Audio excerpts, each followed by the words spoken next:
नाज़रीन इकराम अस्सलामु अलैकुम। आपका हमारे चैनल TS इंडिया में इस्तकबाल है। मैं आपको ये बताना चाहता हूं कि पाकिस्तान ये पूछ रहा है कि भारत के पास अगर कोई प्रूफ है तो दो। अरे बेशर्मो, क्या हमने तुमको पठानकोट में बुलाकर नहीं दिखाया था कि पठानकोट हमारा एयरफोर्स का बेस में तुम्हारे आतंकवादी आकर वहां पर कोहराम मचा कर गए। तुम्हारी लोग पाकिस्तान से आकर देखे, उसके बावजूद भी तुमने उन आतंकवादियों के खिलाफ कोई एक्शन नहीं लिया। 26/11 का वाकया हुआ, मैं जानता हूं आंध्र तेलंगाना में निजामाबाद एक इलाका है, वहां की हमारी एक बेटी जिसकी शादी हो के चंद दिन हुए थे, उसने अपने खानदान वालों के साथ वीटी स्टेशन पर थी।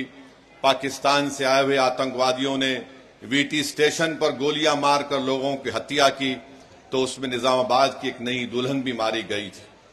पाकिस्तान कभी भी इकरार नहीं करेगा कि उनके मुल्क से आतंकवादी आकर भारत में लोगों का कत्ल कर रहे हैं।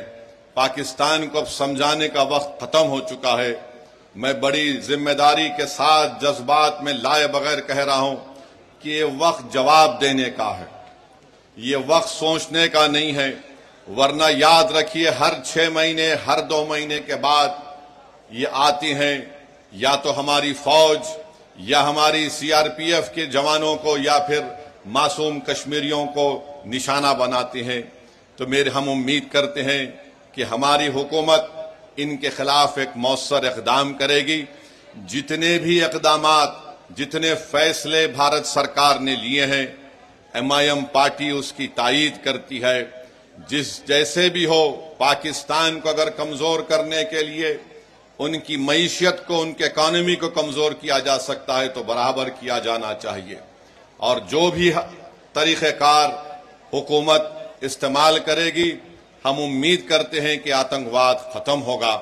ये देश का मसला है, ये कोई सियासी मसला नहीं है, और लोगों को भी इस पर राजनीति करने की कोई जरूरत नहीं है। मैं आपको बताना चाह रहा हूं कि हमारी बेटी जिसका नाम हिमांशी है, उसके पति को गोली मारकर 6 दिन के बाद शादी करके गए थे, उसका कत्ल कर दिया गया इन आतंकवादियों ने। ये हमारी बेटी हिमांशी का एक पैगाम देती है, हमारे देश में बसने वाले जो लोग हिंदू मुस्लिम का जहर फैला रहे हैं, वो कहती है कि मैंने अपने पति को खोया, मगर मैं नहीं चाहती कि मुसलमान और कश्मीरियों के खिलाफ नफरत के मजारे किए जाए। हम उम्मीद करते हैं कि भारत सरकार हमारी इस बेटी जिसने अपने पति को खोया है, उसके इस अल्फाज को याद रखेगी, और देश कभी उन लोगों को माफ नहीं करेगा जो ऐसे वक्त में बजाय हम मुत्तहिद होकर इन आतंकवादियों से और इन आतंकवाद को प्रमोट करने वाले देश से मुकाबला करें, जो हमारे मुल्क में इसका फायदा उठाकर नफरत को फैलाना चाहते हैं। याद रखो, इस वक्त पर हमको नफरत नहीं, हमको अमन को और मोहब्बत को पैदा करना है, ताकि हम देश को मजबूत रख सकें। कि अगर असदुद्दीन ओवैसी साहब को 15 मिनट के लिए इस देश का गृह मंत्री बना दो, 15 मिनट के लिए अगर गृह मंत्री बना दो, तो आप देखो कि क्या पाकिस्तान का हालत होता है।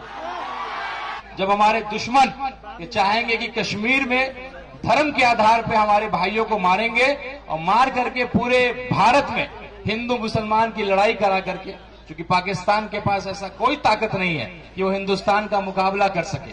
केवल एक ही उन्होंने सोचा कि हिंदू मुसलमान करके हमें आपस में लड़ा करके हमारे देश में जहर फैला करके वो हमें हरा देंगे, हमें बर्बाद कर देंगे। लेकिन हमारे सदर असदुद्दीन ओवैसी साहब जैसे नेता, हिंदू समाज के भी कई नेता, उन्होंने आकर के पहल किया और फिर से ये साबित किया कि एक एक मुसलमान इस देश का उतना ही भक्त है। पुराना इतिहास है, इंडिया गेट पे आपका नाम दर्ज है। ये इंतजार हम लोग पिछले 1 साल से कर रहे थे। हम लोग के शेर, हम लोग के लिए गर्व का विषय, हमारी पार्टी हमारे देश के लिए एक मिसाल कायम करने वाले ऐसे हमारे सदर बैरिस्टर असदुद्दीन ओवैसी साहब का आगमन हुआ, जिसकी प्रतीक्षा हम लोग पिछले 1 साल से कर रहे थे। आज ये मुकम्मल हुआ। इस सब के लिए आप सब लोग इस आज के दिन के लिए बधाई, और एक क्रांतिकारी दिन, एक ऐतिहासिक दिन। हर पार्टी के लोग, हर इलाके के लोग, बड़े बड़े नेताओं, चूंकि चुनाव भी सर पे है, ये चर्चा का विषय बना हुआ है कि ढाका में जो जलसा होने वाला है इसके बाद क्या होगा, इसके अगल बगल जो विधानसभा है उसका समीकरण क्या बनने जा रहा है, इसकी चर्चा हर चौक चौराहे पे हो रही है। एक मैं आपसे आग्रह करना चाहता हूं, कुछ साल पहले आपकी एक सांसद थी जिन्होंने कहा था कि ढाका मिनी पाकिस्तान है, आप सबको याद होगा। तो मैं ये चाहता हूं कि वो सांसद या उन सांसद के जो लोग हैं उन तक ये आवाज जाए, जितना एक एक हिंदू यहाँ का हिंदुस्तानी है, इस देश भक्ति का जो है एक मुजाहरा हम लोग पेश करें। मैं हिंदुस्तान कहूंगा, आप जिंदाबाद करेंगे। हिंदुस्तान, हिंदुस्तान, हिंदुस्तान। इंशाल्लाह मज़ीद अपडेट के साथ आपसे मुलाकात होती रहेगी। आपसे गुजारिश है चैनल को सब्सक्राइब करें। अल्लाह हाफिज़।